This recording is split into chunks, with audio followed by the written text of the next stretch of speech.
호세아 7장 8절부터 12절 말씀까지 함께 말씀을 봉독합니다.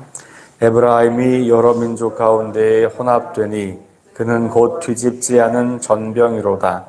이방인들이 그의 힘을 삼켰으나 알지 못하고 백발이 무성할지라도 알지 못하는도다.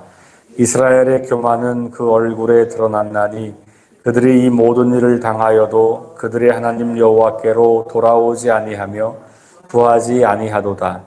에브라임은 어리석은 비둘기같이 지혜가 없어서 애굽을 향하여 부르짖으며 아수르로 가는도다. 그들이 갈 때에 내가 나의 그물을 그 위에 쳐서 공중의 새처럼 떨어뜨리고 전에 그 회중에 들려준 대로 그들을 징계하리라. 아멘. 7장 1절부터 7절 사이에 왕궁 안에서 이루어진 그런 타락한 모습들, 또 하나님을 향하지 않고 이렇게 변덕스럽게 강대국 사이로 왔다 갔다 하는 그런 이스라엘을 묘사하면서 그것이 이제 다 하나님의 심판 아래에 있다라는 말씀을 이제 했고요.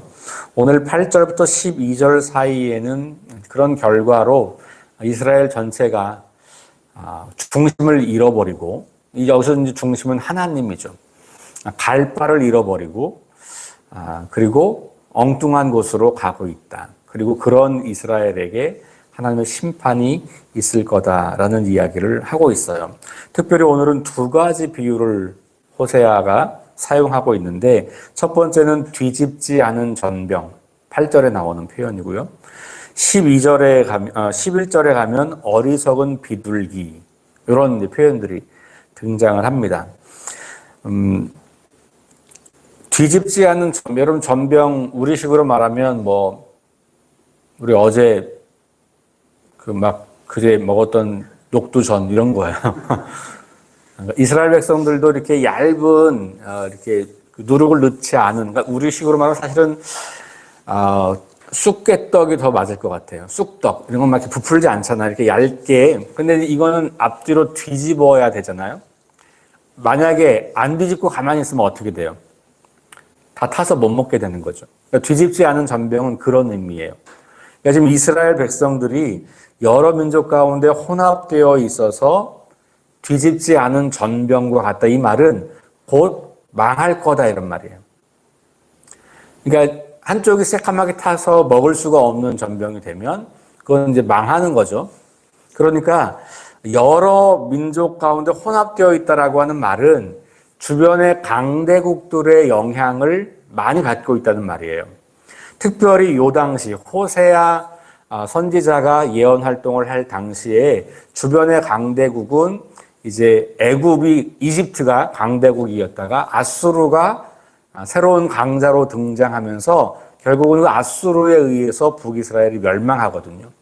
그러니까 이스라엘의 이 왕조에서는 애굽 편에 들어야 된다라고 주장하는 사람들도 있고, 아니다, 지금 국제 정세를 보니까 애굽은 사라져가는 나라고 아수르라고 하는 신흥 강국이 등장해서 점점 강해지게 될 거다. 결국은 아수르가 이집트도 다 쳐서 물리칠 거야. 이렇게 그때 정세를 보면서 어느 쪽에 붙어야 우리가 살 수 있냐, 이런 것들이 그 당시 이제 이 왕실에 있는 사람들의 관심사였거든요. 그런데 그런 강대국들에 의존해서 살게 되면 어떤 일이 발생하냐 하면 강대국의 요구를 들어줘야 돼요. 근데 그런 요구들 가운데 중요한 것이 그들의 문화가 들어오는 것이고, 그 문화 속에는 종교가 있는 거죠.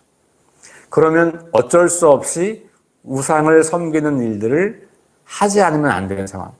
특별히 아수르는 이 자기네들이 영향력을 끼치는 나라에게 굉장히 많은 것을 요구하는 나라였거든요.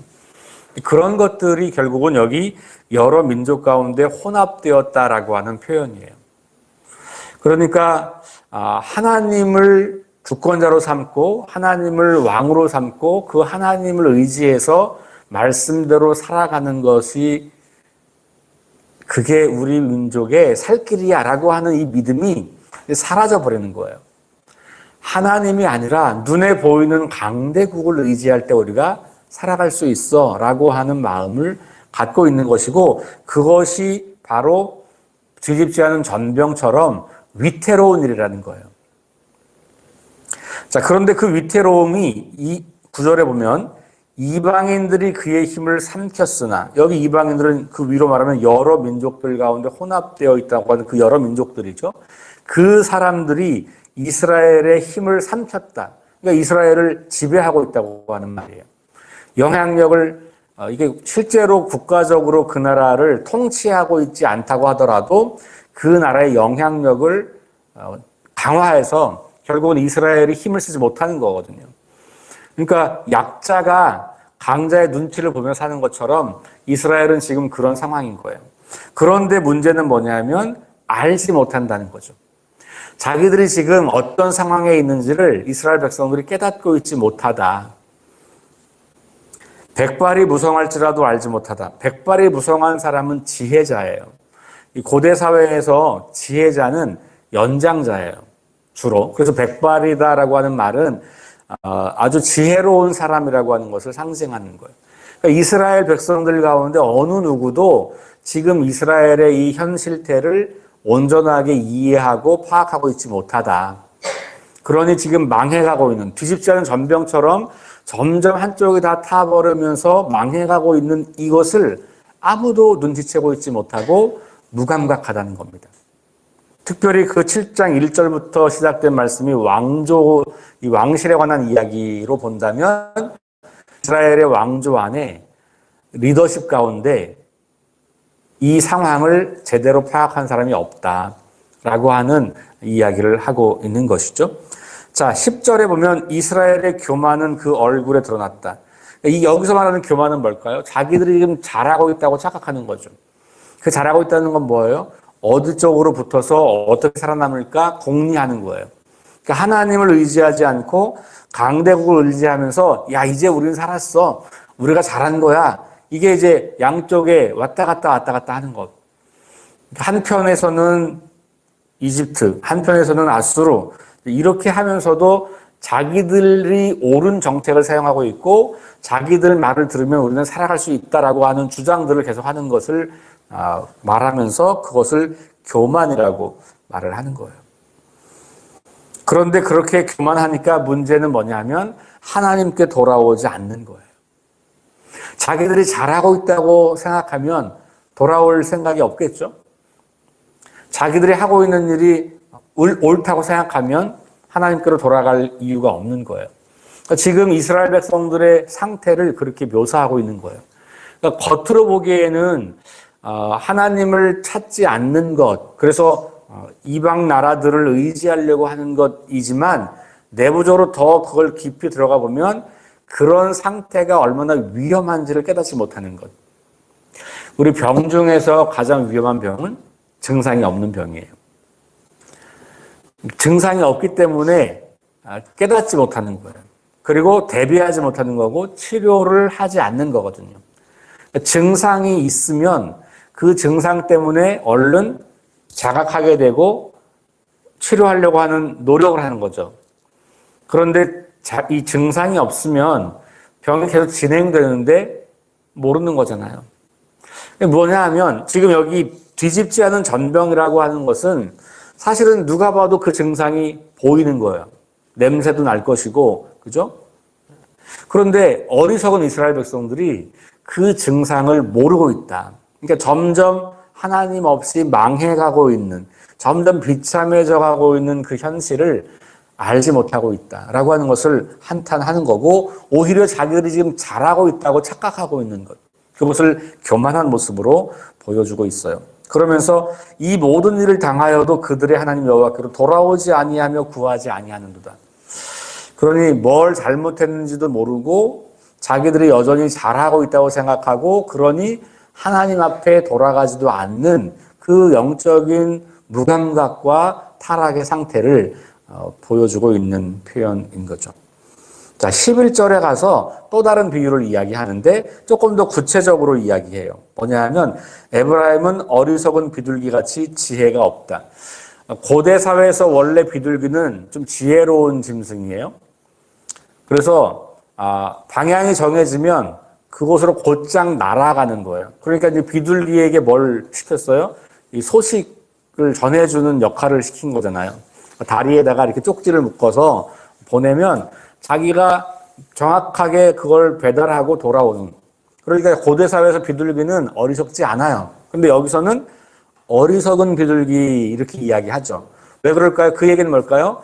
얘는 정상적이라면 똑바로 가서 목표 지점으로 가서 거기에서 이 소식을 주고받고 소통하는 건데 이걸 못하는 비둘기예요. 그러니까 쓸모없는 비둘기죠.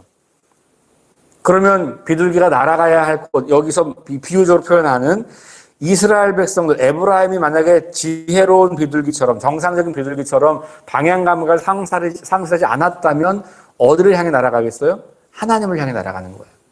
그런데 이 비둘기가 어디로 갑니까? 애굽으로 갔다가 여기 괜찮아 이렇게 갔어요. 그러다가 다시 어디로 가요? 아수르로 또 가요. 여기 지금 애굽을 향하여 부르짖고 아수르로 간다라고 하는 말은 양쪽에 다 왔다 갔다 하면서 그 정치 역학 관계 속에서 생존을 위해서 애쓰고 있는 모습을 말하고 있는 거거든요. 이 비둘기가 에브라임이고 에브라임이 가야 할 곳은 하나님인데 그 방향을 상실하고 하나님이 아닌 눈에 보이는 힘센 나라, 눈에 보이는 강대국, 우리가 보기에 우리에게 지금 실제로 영향을 미치고 있는 그 강한 힘, 그것을 왔다 갔다 저울질하면서 찾아가고 있는 이스라엘의 모습을 묘사하고 있는 것이죠. 자, 그러니까 12절에 보니까 하나님께서 그런 비둘기가 걸려서 사로잡힐 수밖에 없는 상황, 그물을 쳤다 이렇게 나오죠. 그들이 갈 때에 내가 나의 그물을 그 위에 쳐서 새처럼 떨어뜨리고 전에 그 회중에게 들래 힘센 나라를 의지하고는 그 이스라엘을 심판할 거다, 징계할 거다라고 하는 이야기를 들려주고 있는 거죠. 자, 오늘 말씀 속에서 우리는 뒤집지 않은 전병, 혹시 우리의 영적 상태가 그런 건 아닐까? 혹시 어리석은 비둘기 같이 하나님을 향해 날아가지 않고 우리가 세상이 말하는 힘, 오늘 이 시대로 말하면 우리도 사실은 강대국 엄청 의존하려고 하잖아요. 돈, 영향력, 이런 우리가 의지하고 싶은 여러 가지가 있어요. 우리의 행복을 위해서, 우리의 삶의 어떤 성공을 위해서, 우리 인생을 위해서 우리가 의지한, 개인적으로도 그렇고 교회적으로도 그렇고 국가적으로도 그렇고, 그것이 나라일 수도 있고 그것이 어떤 사람일 수도 있고 그것이 어떤 물질일 수도 있고 그것이 어떤 보이지 않는 어떤 힘일 수도 있고, 어쨌든 우리가 그렇게 어리석은 비둘기처럼 하나님을 향해 날아가지 못하고 세상이 좋다고 여기는 것, 세상이 강하다고 여기는 것, 그것을 기웃기웃거리면서 방향이 잃은 그런 비둘기는 아닌지 한번 오늘 깊이 생각해 보시면서 다시 우리의 중심을 하나님을 향해 잡고 그분을 향해 나아가는 그런 결단이 있는 하루가 되면 좋겠습니다. 우리 한번 기도하겠습니다. 하나님 감사합니다. 뒤집지 않은 전병처럼 망해가면서도 그것을 전혀 알지 못하고 있는 이스라엘 백성들을 바라봅니다. 어리석은 비둘기처럼 애굽을 향하여 갔다가 또 아수르를 향하여 갔다가 우왕좌왕하며 그들의 눈에 보기에 가장 강한 힘을 의지하려고 하는, 그러나 하나님을 향해 나아가야 하는 그 방향을 잃어버린, 그리고 잃어버린 줄도 모르고 그래서 하나님께로 돌아오지도 않고 구하지도 않고 있는 영적인 무감각 상태, 영적인 완전 타락의 상태를 우리가 봅니다. 하나님, 오늘 우리의 모습이 혹시 이와 같은 모습과 닮아있지는 않은지 두려운 마음으로 우리 자신을 살펴봅니다. 우리 교회는 혹시나 이런 모습은 아닌지, 우리나라는 이런 모습은 아닌지 우리가 정직하게 대면해 보기를 원합니다.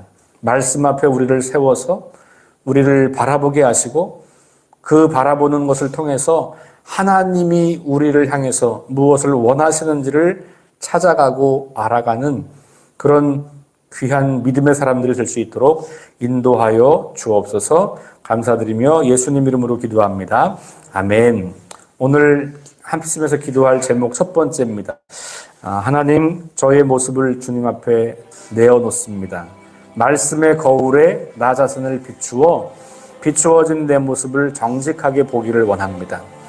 그래서 말씀 앞에 자신을 세웁니다. 말씀으로 나를 비추어 주십시오. 첫 번째가 그렇고요. 두 번째는 영적인 무감각 상태에 빠져 있는 우리들 속히 깨어서 주님을 향해서 나아갈 수 있도록 그렇게 기도해 주시고, 그리고 세 번째 김희동 권사님 회복을 위해서, 그리고 육신의 연약함과 질병 가운데 있는 많은 우리 성도들, 이웃들, 가족들 위해서 기도하시고, 우리 2023년의 영적 성장을 위한 계획들 가지고 합심해서 기도하신 다음에 개인적으로 기도하고 돌아가겠습니다.